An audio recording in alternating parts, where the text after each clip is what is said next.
Yes, yes. Manchester City 3, RB Leipzig 1. Prediction came true. Tricky game though, but yeah. Gonna get into this now, but remember, hit the like button, helps with the City fans. Find the channel, subscribe if y'all are new. And yeah, let's get into this. So yeah, 3-1 like I said. 3-1 like I predicted as well in the prediction. Finally got it right. You just know, nowadays, I don't trust our defence to keep clean sheets anymore. Away from home as well, RB Leipzig are quite the good team. I think they're second in the Bundesliga behind Bayer Leverkusen apparently. Well, I don't know where the hell Bayern Munich are, but they're second, 3 points off top spot in the Bundesliga. So I did think it would be... Well, actually, I didn't think it would. Actually, no, I kind of went how I thought it would, but maybe without them scoring. But I just put in the one goal for them to, just in case they scored a goal like they scored, which is kind of like the goal everyone scores against us nowadays, against the run of play, after us dominating. But yeah, it is what it is. 3-1 looks comfortable on the scoreboards now, but that's only because of a certain few players that came on and changed the game. We'll get onto those in a moment. And we'll get onto those who they replaced and possibly other players who didn't play so well in this game. There's a couple of people to look at. But yeah, starting off, first half, completely dominant. 73% of the ball going into half-time. The stats were just utter dominance. The main man from that half is just easily is Rico Lewis. Starting in centre midfield from Manchester City. 18 years old in the midfield though. To be fair, there was a time where he was in the 6 area and I think Ruben Diaz passed on the ball. I knew he shouldn't have passed the ball to him. You just know he was going to get bodied and lose the ball, and that's exactly what happened. But he did get the ball back. He tracked back and tackled and got the ball back himself. So good on him for that, for getting the ball back and not making it a big deal, the mistake. But yeah, Rico Lewis balling out in a Champions League group stage from Manchester City. Got the assist for Phil Foden's goal, another Manchester City Academy player. That goal made a Manchester. Rico Lewis into Phil Foden. Great finish, might I add, from Phil. Right foot on... half volley, no, right footed volley into the ground, and then it inevitably bounces over the keeper. Keeper powers it into the net. But great goal, very hard finish from Phil Foden. Like not like his cold finish. It was like it was a difficult finish to pull off. But yeah, Rico Lewis running the channel, getting the ball, I think from Bernardo Silva, if I'm not wrong. Yeah, nice chipped cross as well, not a cross along the ground, just a little chip, not chipped or not high or anything, just played off the ground. So Phil Foden can, if you play it like that and not along the ground and a little bit chipped, it's more than likely going to miss legs and blocks. So it's actually quite smart from Rico Lewis to play that kind of ball into the penalty box area where someone should always be coming in. Phil Foden was that guy, and there we go, 1-0 in at the break. Nice and comfortable. Nice, yeah, like I said, nice and comfortable. 1-0 away lead to RB Leipzig, but straight after the break, I don't know if it was within the first 5 minutes, but straight after the break or so, just a counter-attack. I think it was Grealish who lost the ball. What? Grealish losing the ball? That's practically his only job, is to not lose the ball. That's what I keep hearing. Pep plays him to keep the possession. He's not supposed to take his man on. He's supposed to keep the possession and recycle it. Well, this time, everyone slated Jeremy Doku against West Ham for losing the ball and it led to a goal. But he actually got it back by scoring himself. I think it may have happened recently as well, maybe against Wolves or the game before again in the Carabao Cup. Not too sure. And he got slated for it. But this time, Jack Grealish does it, and the difference is he's not able to get it back. He's not able to take on his man. He's not able to create or score goals. So, what's he actually supposed to be doing then? I really don't want to make it a hating session on Grealish, but when he's playing over my man Jeremy Doku, who is my favourite player now, he just brought so much enjoyment back to the team, because I've said it in a previous video before. He can bring what Grealish brings because he's strong, he's stocky on the ball. He doesn't go at his man every single time. He does play it back sometimes. He does play some nice balls, some creative balls as well. just off the top of my head, it's that I think it was against Newcastle. He played it nicely inside to Gvardiol to ping it to the back post where Holland missed it. That just screams to mind. So yeah, Jeremy Doku is able to do what Jack Grealish does, I'm pretty sure. Maybe to not the obviously exact, maybe not to the really, like Grealish is obviously a little bit more secure on the ball. He's that little bit stronger. He knows how to buy fouls.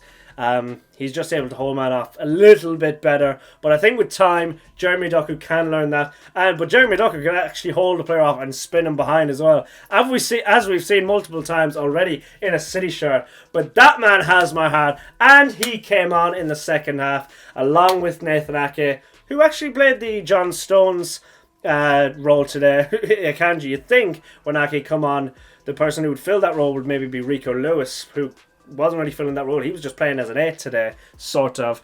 But out of the defenders, you'd think it'd actually be Josko Gvardiol going into midfield because he's the most comfortable on the ball, and Nathan Ake going to that left-sided centre-back. But no, it was Ake in that role.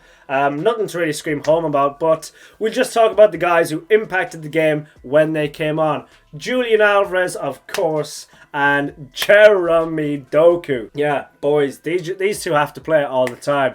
Julian Alvarez, he's the guy that makes everything and anything happen. With the amount of shots he takes from absolutely anywhere, he will cause chaos. Ensued by his goal today.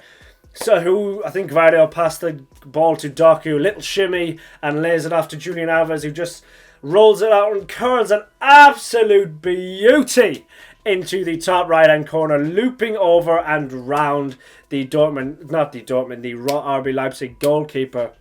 Beautiful, beautiful finish. So that's an assist for Doku, which I predicted in my preview, and a goal for Julian Alvarez, who actually predicted wouldn't start and didn't start. So yeah, know a little bit, or just predicted a little bit. So yeah, goal for Julian Alvarez, just involved in everything anymore, and an assist for Jeremy Doku.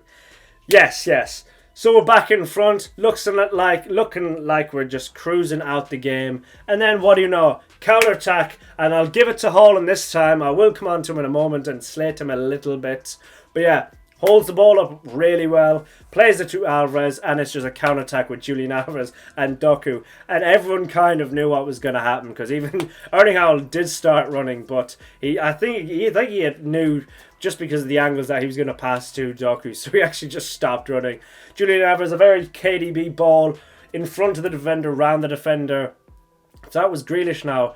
I know for a fact he's not making that run to receive the ball behind the defender. He's pulling back a little bit so Julian Alvarez can make an inside pass to him, which would actually slow the whole attacker down. The defender would maybe be able to get across then, but Jeremy Doku, he's looking for that ball quicker towards goal, so Alvarez has to curl it to goal side of the defender rather than inside. And Jeremy Doku gets on the ball and coolly slots it home. First Champions League goal, I'm pretty sure, for him. First Champions League goal in his first start maybe second start actually. Did he play against? I don't know, he may have actually, but first goal in the Champions League for Jeremy Doku at Manchester City. I'm pretty sure Jack Grealish scored in one of his first games as well. So hopefully Jeremy Doku scores a bit more in the Champions League than Jack Grealish. But yeah, he's actually equal Jack Grealish's goal tally in Champions League. I've got to stop comparing them because it seems like a hate session, but it kind of is, because Jack Grealish is just kind of not doing anything for me anymore. So, and Jeremy Doku is, so Jack Grealish can't be taking any of Doku's big time minutes. That's just my fear. He can be the second string now, sure thing. But yeah, Jack Grealish hate session over. Jeremy Doku praise session continues. So that is a goal and an assist for Julian Alvarez, and a goal and an assist for Jeremy Doku. Those two, that was sounding bare English there. Those two changed the game. Julian Alvarez came on later than Doku and Ake as well. So his goals and assists per minutes ratio must have been through the roof today. It must have been, well, maybe a goal and assist in half an hour. Yeah, Julian Alvarez, you're the main man. The reason I thought he wouldn't start this game, by the way, is because he's the main man. He needs rest for upcoming games. So that's why I thought that. And he's just proved it. He's the main man now. So yeah, praise session for Doku and Alvarez over. Actually, just a bit of note. The defence, another away game, no clean sheet. I thought we were going to draw this game again like we done with every knockout away game last year. Just conceding goals all the time now. I'd won this game, 2 last game, 1 in midweek. So that's 4 goals conceded in a week. Not good going from Man City's defence here. And Ruben Dias is back. The most painful thing I've realised about the Wolves game is now Ruben Dias has lost the game in 2023. That's annoyed me. He was on such a good roll, but yeah, defence has to pick up as well. Got to pick up the slack. So yeah, picking up the slack for the defence. But on to another negative. It's Erling Haaland. He's not scoring. He's missing chances that he would have buried last year, although he did bury kind of hard finishes last year. But he's not doing that this year. He's missing loads of easy chances as well this year, the last couple of games. If you look at his big chances missed stat, he'd be up there with the highest in the league, I reckon. His positioning is decent. He's getting on the end of them, but he's missing them. It's a bit like the Raheem Sterling dilemma. He was getting on the ends of loads of chances, but he just missed the majority of them. Haaland is missing loads of them now. I don't know what's going on. Well, he kind of had this form towards the end of last season, but we won the treble, so no one really cared. It just papered over those cracks. But it's happening now. If you can't really drop him either, because Julian Alvarez is reveling in this role as the number 10, where he can just create chaos because everyone's focused on Erling Haaland. People are going to have to start focusing on Julian Alvarez, but then that just might leave space and room for Haaland to cause havoc. So you got your hands full with the two of them. So one of them's causing havoc. It's not Erling Haaland's time right now. He's going through a bad stretch of form. Bad stretch of form. Bar that Fulham game where he got a hat-trick. How many goals has he got? 5 in all counts, and that's in what? 11 games, I reckon. So 5 goals in 11 games. It would be 8, I think, or 9, maybe in 11 games so far this season, including that hat-trick. But if you take out that Fulham game, it's looking bad for Erling Haaland right now. Not looking great. Form is not good, like I said. There was just a pathetic shot in the second half. He just passed it to the keeper. I was like, come on, bro. Just welly it at the goal and force him into a save or something. Just like he did against PSG a couple of years ago for Dortmund. Just took the roof off the net outside the box. Just power it. It was just such a dribble of a shot. It just really summed up his form right now. His form is just weak. He's not scoring. Like I said, he did do great holding up the play and playing Alvarez, and then Alvarez playing it for Doku. So that was actually a little bit of a redemption to his game. But apart from that, he had a torrid time. He's had a torrid time the last couple of games. I'll beg he turns it around, because he was my favourite. Well, he's kind of my favourite player last year, just because I had so much enjoyment from every tap and he got, because he went on a madness before the World Cup. He was just hat-tricks, records. So yeah, I really hope he gets back to his ways, because I don't want to end up slating him as much as I do Grealish or Callum Phillips. But yeah, Man City 3, RB Leipzig 1. Predictions come in. Julian Alvarez, star. Jeremy Doku, star. Phil Foden had a good game today in the midfield. Starting in the midfield, deputising for Julian Alvarez, who actually just came on and outproduced him anyway in the half hour that he did have. Thinking about that, that doesn't look good for Foden, to be fair, but Phil Foden did have a good game anyway. A lot of seniority in his role and as the number 10. But yeah, on to the weekend now. Arsenal coming up. What are we saying? Top of the table clash. It's really, yeah, it's last season's top 2. It is the clash of the weekend, the clash of the month, the clash of the whole season until we play each other again at the Etihad. So many connotations. If Arsenal win, I think they will be in very good form. If we lose, it'll be 1 win. It'll be 3 losses in 4 games, which is very bad. And if we don't win, it's only 1 win in 4 games, which is still bad as well. It's not what I'm predicting an Arsenal win at the Emirates. Actually, I don't know how many of their players are out. Saka may or may not be out, but that was supposed to be the same as last week. Declan Rice might be out, but we also have injuries. John Stones might be back, to be fair. He was on the bench today. So I'm going to go into my lineup. I'm going Edison in goal, obviously. I'm going Josko Gvardiol at left back. I'm going Ruben Dias in centre back with the returning Johnny Boy Stones in centre back, in CDM, wherever he wants. John Stones is on the pitch for my prediction. Kyle Walker right back, and then oh yeah, forgot Rodri's on playing. Oh yeah, that is a humdinger. So we're going. Bernardo's playing in that midfield for sure. Came off at 60 minutes. Probably means he's playing in the week in Arsenal, and he kind of has to because we need some of that security in midfield. So I'm going to go Bernardo Silva in midfield alongside Mateo Kovacic. I'm going with Julian Alvarez behind Erling Haaland, and usually because there's no Rodri, you might actually need Grealish out on the left for a bit of security. But I think it's hard to not start Jeremy Doku. So I think Jeremy Doku goes out on the left and Phil Foden goes out on the right. Unless you go Grealish on the left and Doku on the right. But I don't think it will. I think Foden deserves to start this game. Foden out on the right, Doku on the left. Julian Alvarez in behind. The big man Haaland up top. That's my team. Kovacic and Bernardo Silva is quite a small height-wise midfield, but hopefully it works out. What am I going for? Actually, thinking about that team on paper, that's the team I'd want in real life, bar, I was going to say just Rodri, but I forgot about KDB. But bar and Rodri, that's our best 11 until KDB comes back. So I don't even know.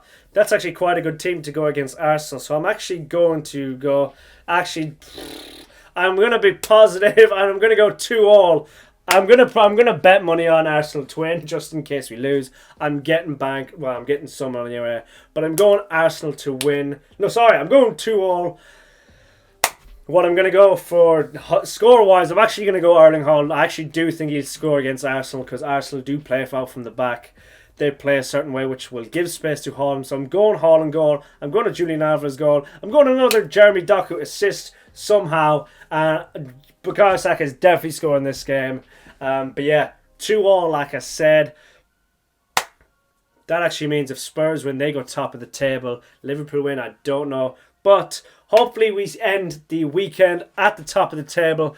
But yeah, let me know your thoughts in the comments below about the RB Leipzig game. What are you making of Haaland's patch? Jeremy Doku versus Grealish. Who are you starting? It's Jeremy Doku all day, every day for me. Yeah, let me know. Let me know your predictions for the Arsenal and City game at the weekend.